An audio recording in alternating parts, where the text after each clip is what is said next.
Chapter 10. Freud Sees a Symptom. In this chapter, we'll learn about Freud's map of the mind, getting past the censors, tell me your dreams, and discovering the true instinctual meaning. The thing about Freud is that he fundamentally and systematically influenced the way we think about egg salad. I mean, human creativity. Why did I say egg salad? That's so embarrassing. I'll start again. Classic Freudian theory is based on the idea that all of our actions are really symptoms of our necessarily divided selves. That is, we're never in complete control of our lives, including our utterances, but always locked in a struggle to coordinate the various levels of our minds with the instinctual demands of our bodies. Your mind, according to Freud, is dynamic and busy with parts and processes always at work.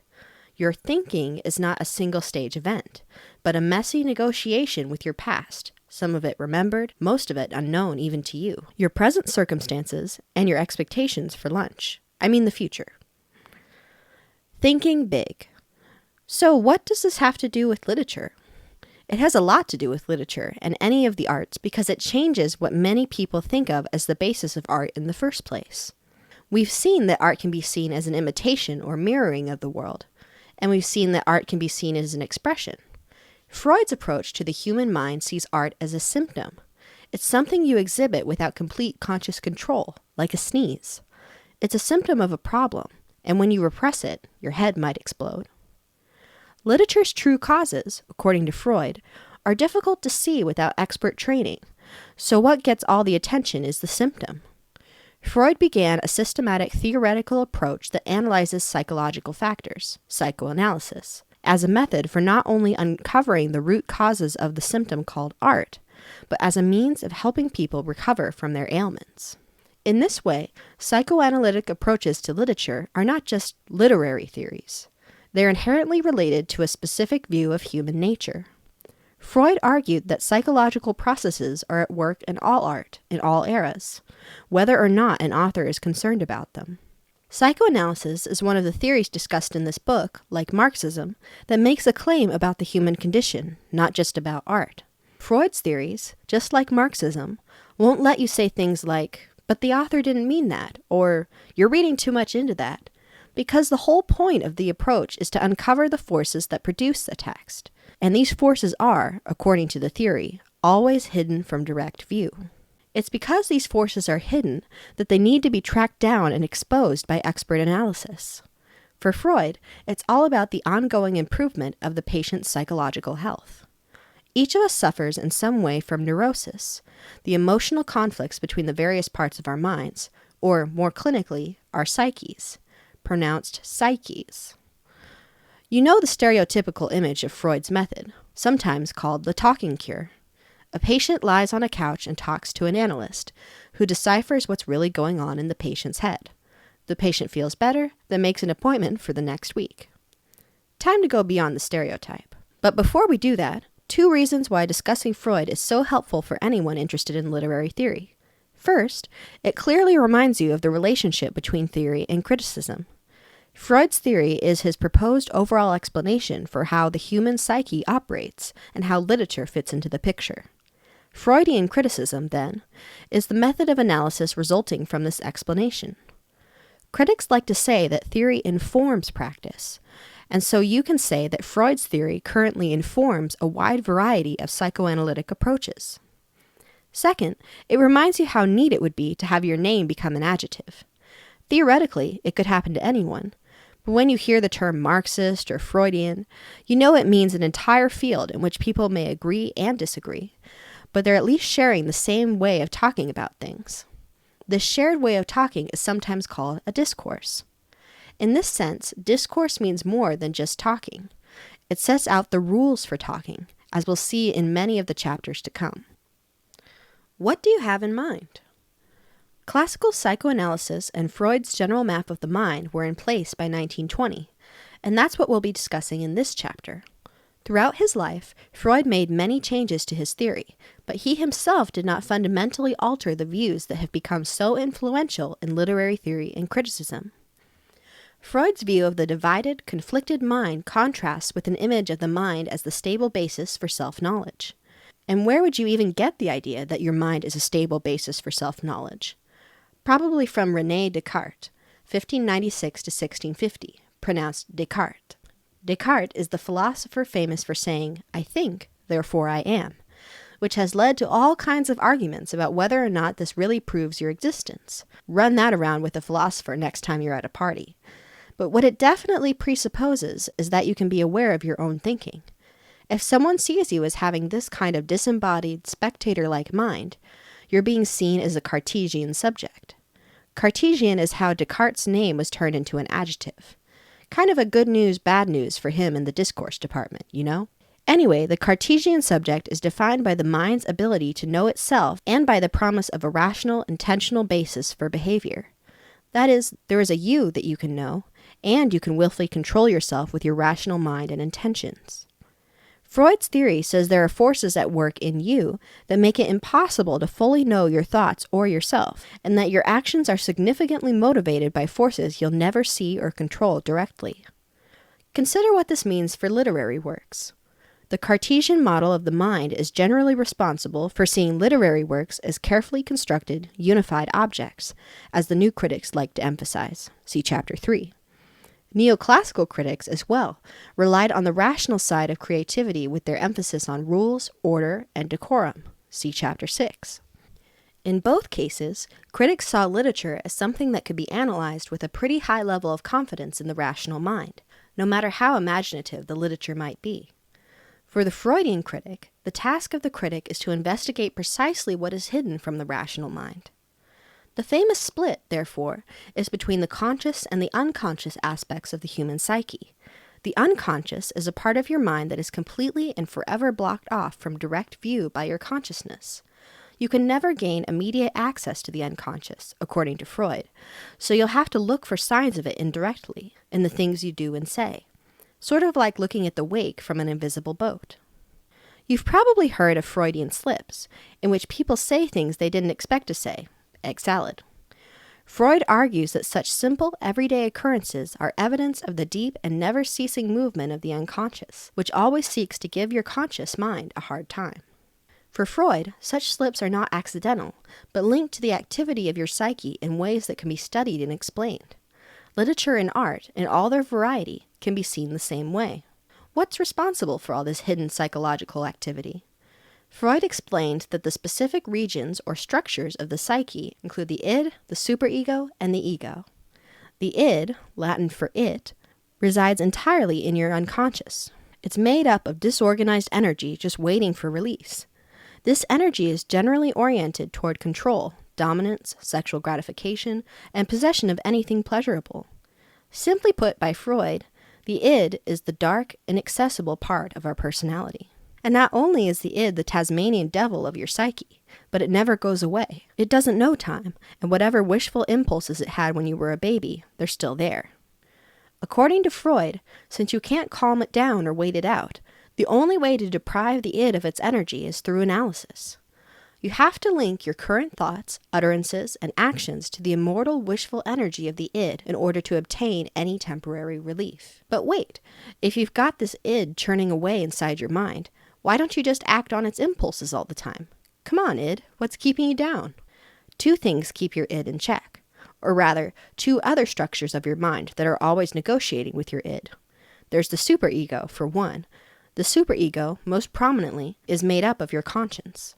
It's your internalized acknowledgement of society's rules and conventions, anything that would keep you from always acting like a baby. I mean really like a baby. The superego is also made up of self-observation and the desire to maintain your ideal self. And while it helps you look civilized, the superego is also a big pain in the neck. Freud points out that much of the superego is in your unconscious as well. Your internal acknowledgement of social conventions and laws, or your conscience, is actually developed at a psychological level that you don't have direct access to, just like the id. This means, among other things, that your conscience can go way overboard and make you feel deeply guilty over something very trivial. The superego shows no mercy in its punishment. To the rescue comes what Freud once called His Majesty the Ego, the hero alike of every daydream and of every story. The ego, Latin for I, tries to balance the demands of the id and the superego and create a real, livable self. However, don't jump to conclusions thinking that the ego is your rational conscious side, while your id and/or superego is your irrational unconscious side. Freud emphasized that much of the activity of the ego itself is unconscious. I know! This means hardly anything goes on in your head that's fully conscious. Even memories, which you can call to mind willingly, are only pre-conscious, since as soon as they aren't front and center in your conscious mind, they recede again. In any case, the most important mechanism at work in this kind of mind, for literary study, is the act of repression. Repression is any of the many forms of denying your unconscious urges their release. Most obviously, repression is what happens to the id when it can't just show up and do anything it wants. Freud argued that repression will always lead to the compulsion for expression. You can't keep a lid clamped on a pot of boiling water without steam eventually escaping. Now, if you change the metaphor from steam escaping to something else, like Freud did, you get to the motivation for the entire history of literature. What is that other metaphor? Censorship. Dreamweaving. Freud argued that repression is a kind of censorship that leads your unconscious to operate in all kinds of sneaky ways in order to get its message out.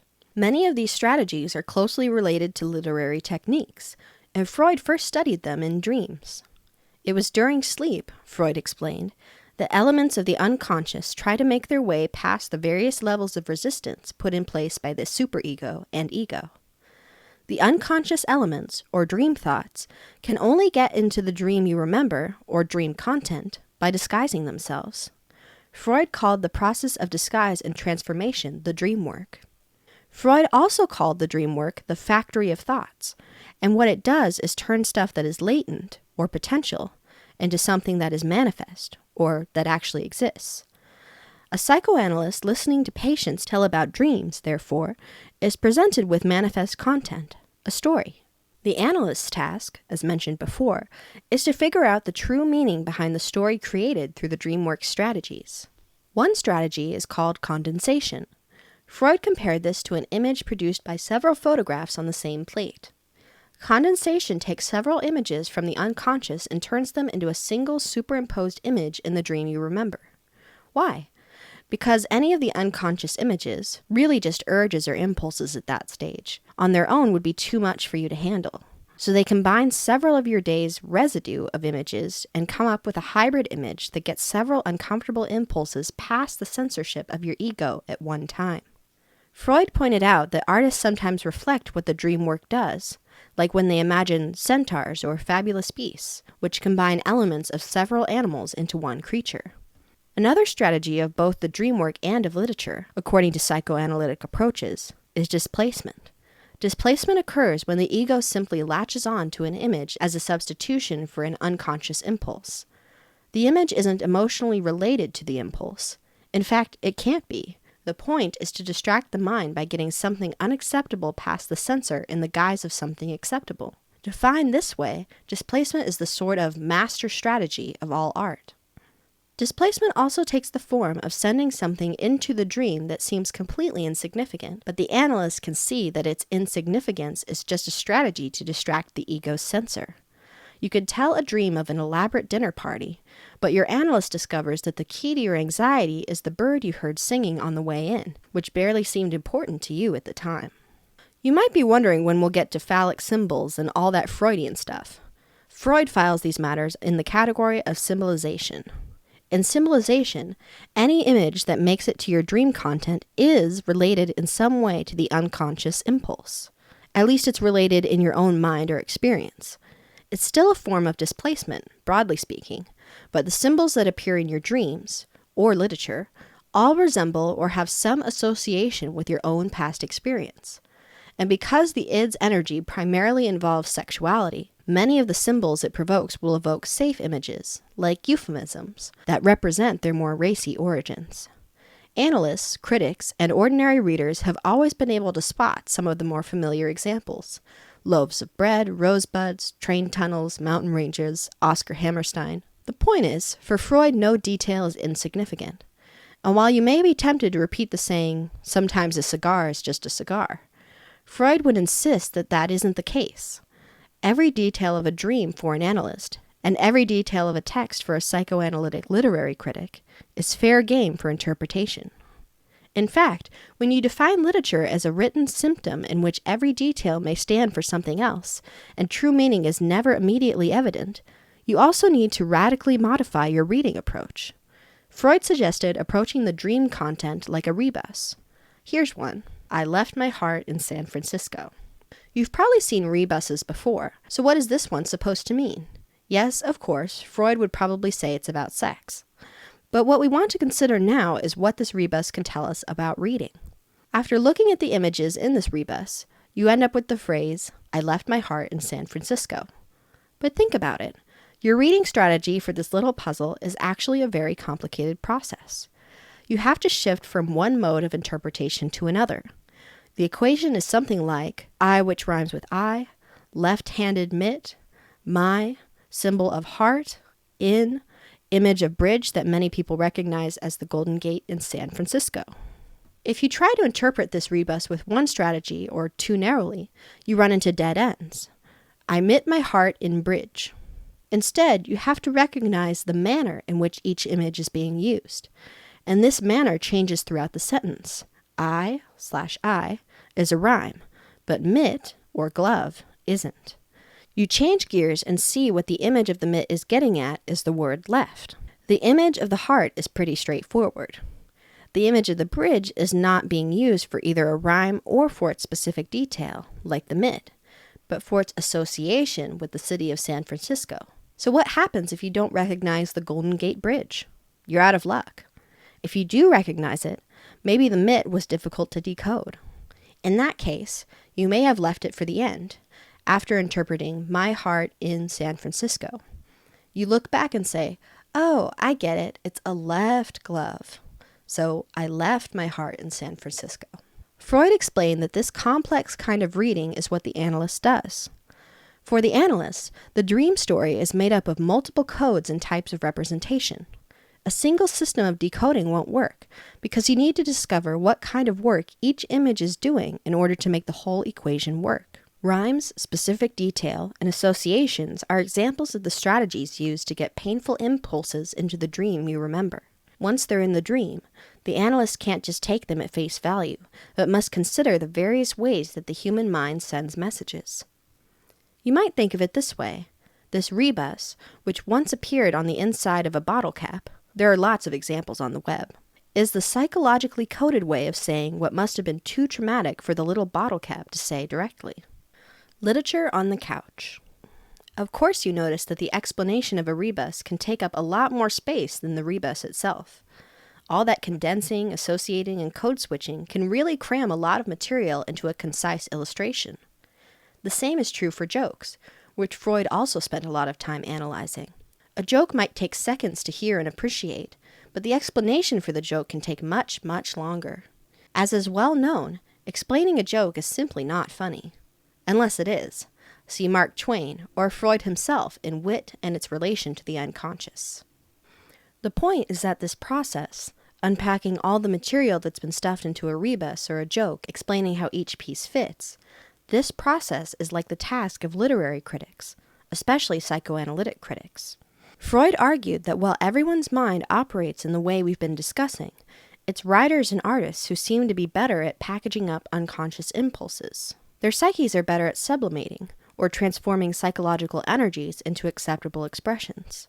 When critics approach literature, therefore, they know they're in for a long but absorbing process of unpacking, sorting out, and rearranging the details of a text in order to explain how the text works and how it reveals psychological depths not visible to direct observation. Psychological approaches to literature have been around as long as literature itself. Precedents to Freud's theories can be seen in Romanticism, for example, which explores the relationship between a poet's inner life and outer works. See Chapter 8. Freud's legacy for literary criticism has seen critics branch out into hundreds of areas, so it may be helpful to organize their approaches, and your own, into three main objects of analysis. That is, what's being psychoanalyzed: the author, the characters, or the reader. Are you investigating the psyche of the creator of the text, the manifest content in front of you? Are you looking for evidence in the text for the way certain characters indirectly reveal their unconscious impulses, whether it's through their actions or words? Or do you subscribe to the idea that criticism tells you a lot more about the critic than the book? If so, the reader's psychological response to the text takes center stage. In the following sampling of important early psychoanalytic critics who have considered each of these three orientations, I've limited the scope of interpretations to those reflecting what Freud saw as the human psyche's two most fundamental preoccupations, sex and death. Must be about sex. Ernest Jones, 1879 to 1958, was a British critic instrumental in bringing psychoanalytic approaches to the study of English literature. He also wrote interesting pieces on a variety of subjects, from religion to ice skating. Jones is most famous for his study Hamlet and Oedipus, 1949, in which he applied Freud's Oedipus complex to Shakespeare's famous play. As we saw in the discussion of Aristotelian plot in Chapter 6, the Oedipus story describes the tragedy of a man who, through a complicated series of events, ends up unknowingly killing his father and sleeping with his mother. Freud argued that this story reflects a fundamental stage in male psychological development. A young boy's desires do tend toward the mother, and the boy, seeing the father as an obstacle to gratification, wishes to kill him. Don't worry, or do worry. We'll discuss other responses to this in Chapter 18. But for now, the importance of the Oedipus complex is that Jones developed a convincing and influential case that Hamlet is troubled by Oedipal issues. Jones argued that Hamlet's ambivalence towards killing his uncle Claudius reflects Hamlet's ambivalence over his attraction to his mother. Moreover, Jones argued that the play itself reflects Shakespeare's own Oedipus complex, and that the continued popularity of Hamlet is even due to our own Oedipal complexes and our deep psychological need to see it brought out of the unconscious and made manifest. Interestingly, Jones was consulted for Sir Laurence Olivier's 1948 movie version of Hamlet. Otto Rank, 1884 to 1939, elaborated on the Freudian concept of the double, or the doppelganger. In his criticism, Rank showed how psychological and sexual issues are often worked out in literature through the creation of Jekyll-Hyde-like characters, love-hate relationships, and disorienting hybrids of self and other. Rank's work referenced writers such as Edgar Allan Poe, Guy de Maupassant, Oscar Wilde, Fyodor Dostoevsky, and E.T.A. Hoffman. For your own analysis, you might check out Joseph Conrad's story, The Secret Sharer. Critics have also interpreted Mary Shelley's Frankenstein as a novel that reveals its author's psychological anxieties over sex, childbirth, and death. The novel itself, in these readings, is Shelley's double. Just as common are readings that analyze Victor Frankenstein and Robert Walton as doubles, or Victor and the Creature as doubles. Each character represents an exaggerated or estranged aspect of a full personality. And you'll recall that a new critical view, see Chapter 3, emphasizes that a critic's primary job would be to discover and track the formal patterning that contributes to the organic unity of the Frankenstein-Walton creature mirroring. Psychoanalytic critics would then want to explain why the patterning is significant for revealing deep instinctual processes. In Chapter 12, we'll see how feminist critics elaborate on Shelley herself as part of the character's psychological mirroring. Similarly, Marie Bonaparte, 1882 to 1962, and yes, related, was influential in elaborating on Poe as a writer whose work could clearly be seen as a form of psychological therapy for the writer. A later critic, Frederick Crews, helped popularize the agreement that Nathaniel Hawthorne's work often dramatized the Freudian idea of the return of the repressed, or the eventual release of suppressed sexuality, despite a character's attempts to ignore or hide sexual impulses. The fate of young Goodman Brown, in Hawthorne's story of the same name, is a case in point. Crews himself later rejected the validity of this approach. Unless it's about death. In his book Beyond the Pleasure Principle, 1920, Freud argued that there had to be another instinctual drive at work in the human psyche, a drive that could explain behavior that he thought could not be explained by his earlier theory. Turns out, according to Freud, that it's exactly death you're worried about all the time. This death drive was explored by literary critic Peter Brooks, who argued that since we're all afraid to think about our own deaths, our own conclusions, we create art with beginnings, middles, and especially endings as a way of rehearsing or preparing for the big inevitability. Stories help us feel like there is some kind of order, logic, and even repetition to our lives and deaths. They may do this thematically in their content by relating stories of lives well lived or even life after death. But according to Brooks, the most powerful force for psychological support comes from the patterns of plot itself. That is, we don't just crave content. We want to physically and emotionally feel plots and their repetition. Repetition and patterns give us a sense that there is more to a fictional story, and to the human story, than simply its progress toward the end. As part of his evidence, Brooks points to the repetitive structures of fairy tales in particular, as well as the refrains of poems and songs. All of these transmit the basic pulsation of literature to us at very deep levels. Another example Brooks offers of reading plot psychologically involves Charles Dickens' Great Expectations, in which each of Pip's choices in the novel, while consciously life-furthering, forward-oriented, in fact leads back to the insoluble question of origins. Speaking of origins, I did mention that some critics focus on analysis of the reader, rather than the author or the characters. Critic Norman N. Holland brought it all back home by arguing that reading is always a transaction between the text and your own psychological fantasies and defenses. You inevitably read, according to Holland, to suit and defend your ego. Your interpretation is based on your own anxieties and what you think consciously or feel unconsciously that the text is doing to you. You also use the text as a justification for already existing principles at stake in your own character. This certainly recalls reader response criticism, see Chapter 5, but Holland distinguishes his approach from many of the others by noting that he advocates tracking the responses of an actual individual reader, really you, and not an abstract you created through an interpretive community or even in collaboration with the text. In exactly the same way, critics should pursue and acknowledge their own psychological motivations for their work, no matter how professionally their interpretations are presented. I would love to do that myself. I really would, but look at the clock. I'm late for lunch. The least you need to know. Psychoanalytic criticism is based on a universal view of the human mind, not just on literature itself. Your mind is divided and dynamic, and its operations are not all accessible through direct observation. Unconscious impulses are converted by dreams as well as by literature into images, symbols, and other indirect manifestations. Your task is to interpret backward, to understand the deep psychological origins and motivations for what you see in a text. Psychoanalytic criticism can focus on the psychology of the author, the characters, or the reader of the literary work.